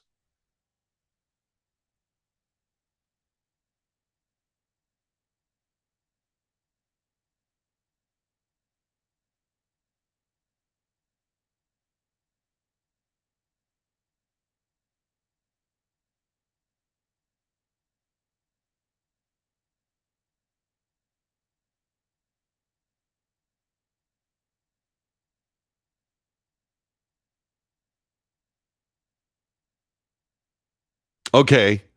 Yeah. So there you go. So I had to take that call. So anyway, God bless you. Thanks very much, Mike. I appreciate it. Thank you very much, Mikey. And that's all I have for today. So I'm going to go ahead and go. Peace, love, joy, and I'll see you tomorrow.